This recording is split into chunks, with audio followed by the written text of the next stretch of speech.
off the iPad. I'm not playing games, I'm reading the newspaper. All your talk about the Oral Health Project, and look at this. Oral health is about more than teeth. Oh, what's it say?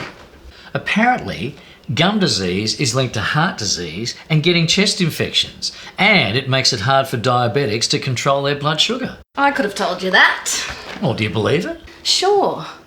You can see it in the clients that have had their teeth fixed. Not the stuff you're talking about, but immediate effects like eating better, being able to speak more clearly, having fresh breath, and getting out of pain. So, yes, I can believe that having a healthy mouth can have an effect. What's the story with gum disease? I mean, how do you get it?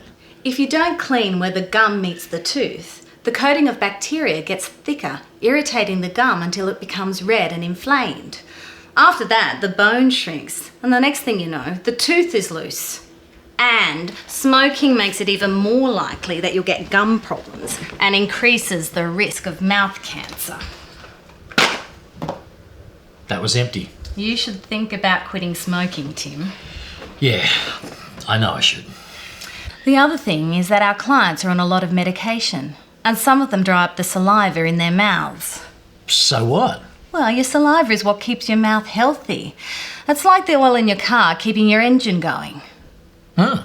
So that's why your clients are seizing up. Don't be rude. Saliva isn't just a lubricant. It has loads of other stuff in it that fights tooth decay and gum disease. Caffeine also dries up saliva. I try to encourage my clients to try decaf, and most of them are all right about that. Also, some foods can make dry mouth worse, like dry or spicy or salty food. Sipping on tap water, cutting down on sugary drinks and alcohol also helps. So how do you know if you're keeping your gum line clean?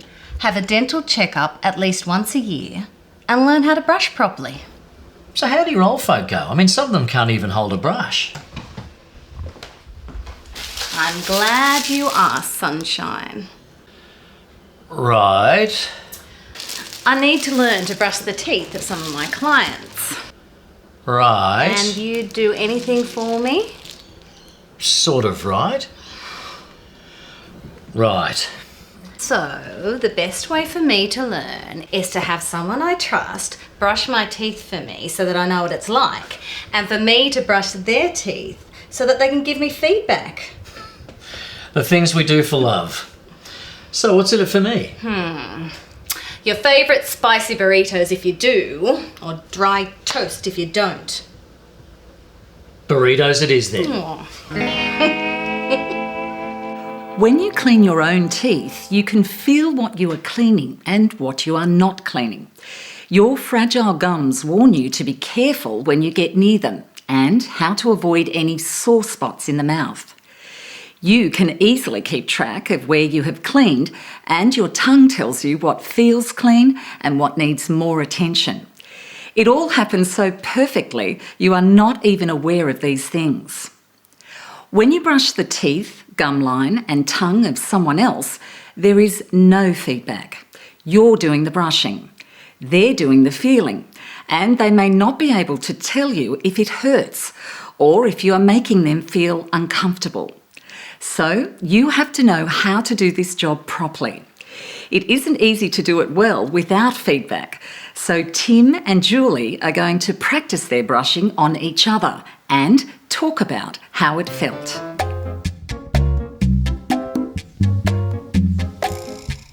Oh, you're choking me. Take your hands away.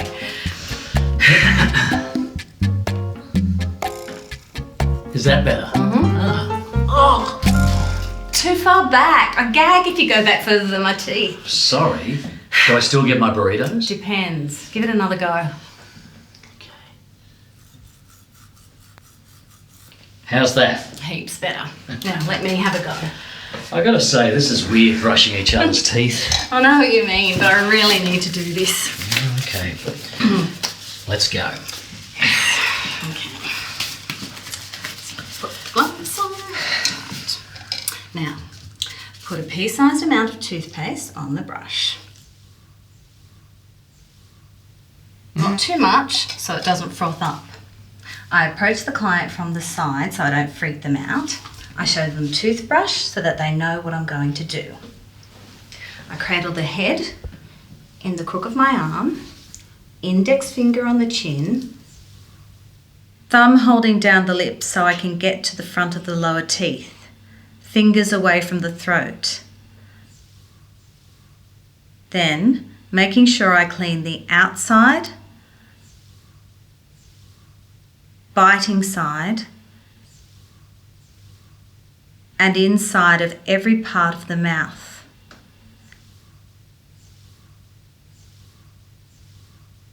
Outside, biting side, inside.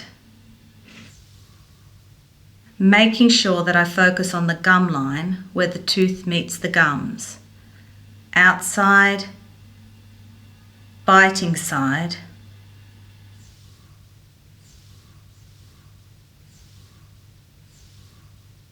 inside.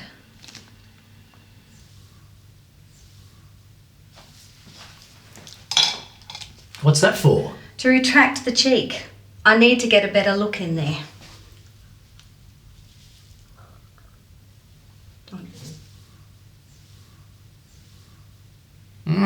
Clever. Did you buy the hot and spicy salsa sauce? Poke out your tongue. No. I mean it. Poke it out.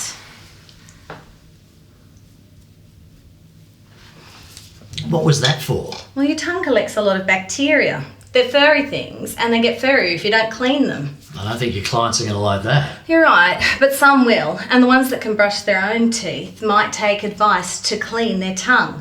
In a lot of countries, it's normal to do it. So why were you standing behind me?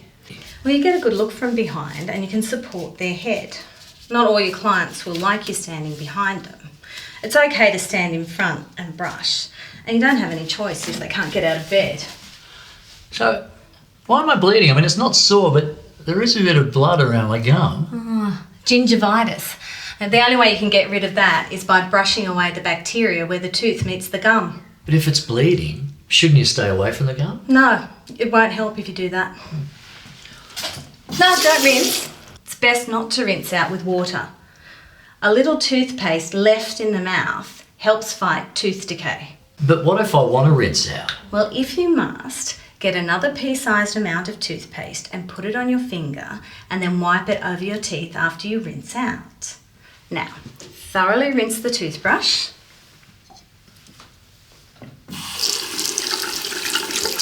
Tap it dry. Then store it in an open space to dry out. And talking about toothbrushes, did you know that you should change your toothbrush every 3 months? A good way to remember is at the change of each season. So what do you do if you get a client that's a bit tricky? Well, maybe some clients resist because they have a sore tooth or an ulcer. So we have a good look in their mouth and then report any problems to our coordinator. But mostly they resist because they feel insecure or unsure about what's going to happen or if it's going to be uncomfortable. It's about thinking about setting up the toothbrushing at a time, in a place, in a way that makes the client feel secure and at ease. Setting up a pattern so it happens. Oh, I get it. So patterns make it happen. Like it. And you have to understand that the mouth is a sensitive personal space. Know the right sort of approach to use and have a few tricks up your sleeve if you want to make it effective. That's why we've been practicing on each other. I now know what it feels like to have someone else brush your teeth. How about that salsa sauce? I'll give you hot and spicy.